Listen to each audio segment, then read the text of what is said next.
This week we did our video presentation on the movie Contender, with actors like Joan Allen and Jeff Bridges. Let's get started. First we can take a look at what the movie The Contender is about. Of course, on the surface level, the synopsis is simply a movie about the President of the United States who is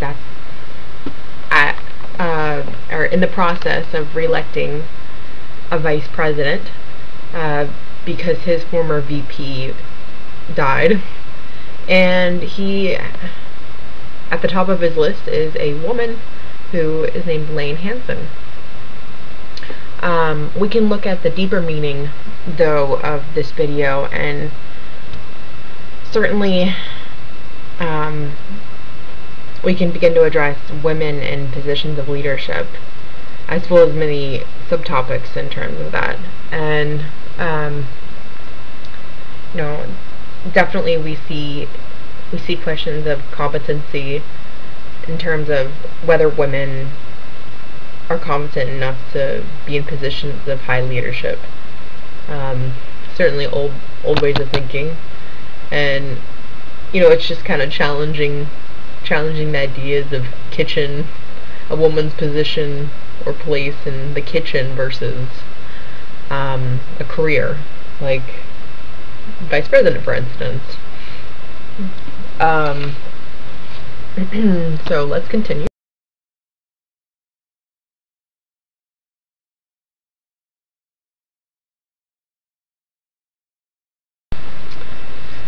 Now, the character of Lane Hansen, who is running for, or who is at the head of the president's list for vice president. Some of her qualities is her strength, her intelligence.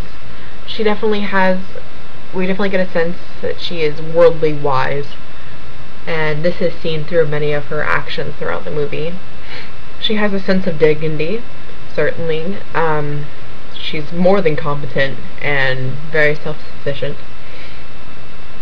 And we can also look at what makes her a good leader. Definitely her ability to navigate male-dominated playing fields. The political offices and the government is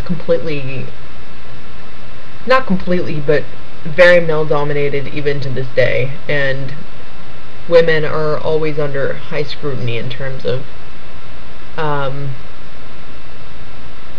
their actions, leadership, and even personal life. And also her tactics in handling assaults on her integrity. There is one guy in the movie who continually tries to bring her down, whether it's digging into her personal life or assailing really rough personal questions about her integrity, or what would she do in random circumstances, just to put her, just to dig her a deep hole and put her in a bad position or portray her in a bad light. And then a third quality that makes Lane a good leader is her composure under a variety of leadership challenges. And we say this just throughout the movie. She remains calm and composed, unlike what many stereotypes would assume a woman would be, as in a leadership position, of being emotional or uncompetent or uncomposed or losing it.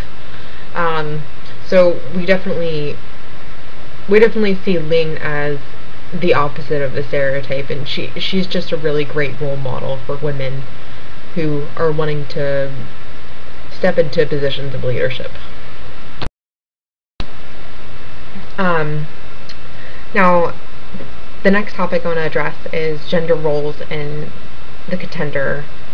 Throughout the movie we see that Lane faces opposition because she's a woman, yet she is also supported because she's a woman. And either way, people can't seem to look past her gender in choosing who to re-elect. I often found myself, especially in the beginning of the movie, questioning, was Lane there because she deserved to be there, or was she there because she had been excused along the way because she was a woman? It was just, it was easy. It allowed the viewer to realize how easy it is to be subjected to those gender roles, and just how awful they are. And then in terms of gender roles, women in the office are held to such a higher standard, and they're judged under such a stronger microscope. In terms of, if a woman slips up, it's often twice as bad as if a man slips up. Men slip up all the time, but a lot of times it can be brushed under the rug. While if a woman does, she has to suffer the rest of her career or life for it. So it's just really unfair, and it's just something that we're still seeing to this day. It's just something to monitor in the ever-changing times of electing women or men in office. Now the next topic specifically is women in leadership, and one of the emerging topics or discussions in leadership, are women actually better as leaders than men? One of these arguments specifically is that they're much more, empathetic and nurturing and supportive, and they foster an environment which is much more prone to the servant leadership ideals. Women embrace more the yin than the yang, if we want to talk about in terms of the yin and yang philosophy of masculine versus feminine forms of leadership. In terms of readings, there's the law of legacy, and the president was very intent on having Lane carry on his legacy and help him leave a lasting impression while in office. And there was certainly the question of whether the president wanted Lane so that he could leave a legacy that he elected a VP woman, or a woman in the position of VP, and I think they referred to it as his last swan dive or something. Can't quite remember. However, in terms of the law of legacy,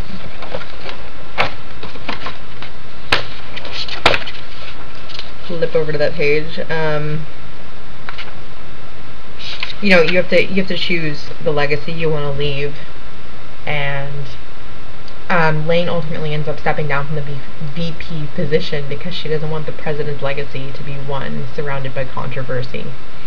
And this begs to suggest that maybe one of the greatest forms of leadership is sacrifice. And Lane's sacrifice, what could have been ultimately one of the greatest positions she could have held as a leader and a woman in leadership, by sacrificing so that the legacy the president left wasn't one surrounding controversy and pettiness, which we look at the qualities that Lane possessed, like her sense of dignity and her worldly wise. She definitely wasn't one to deviate from her morals and principles and give in to that pettiness and silly controversy. Now, in terms of reflections from the film that, we definitely just want to look over, or no, lasting impressions that we're left with, and reflections, and I think messages that the film wanted to leave us with. One of them is certainly, the leader's public life versus their private life. Is it really any of our business? If I think the question that not just this movie offers, but also one that has been a subject of controversy over the years, is if every leader must submit to an expose of his or her past, will all the good leaders be scared off? We can see this in the Monica Lewinsky trial with Bill Clinton, or John Edwards, who ended up walking away, who would have ultimately been a fantastic leader. And, we wouldn't know. He would end up walking away because, he was, too many people were concerned about his personal life rather than his leadership in public life.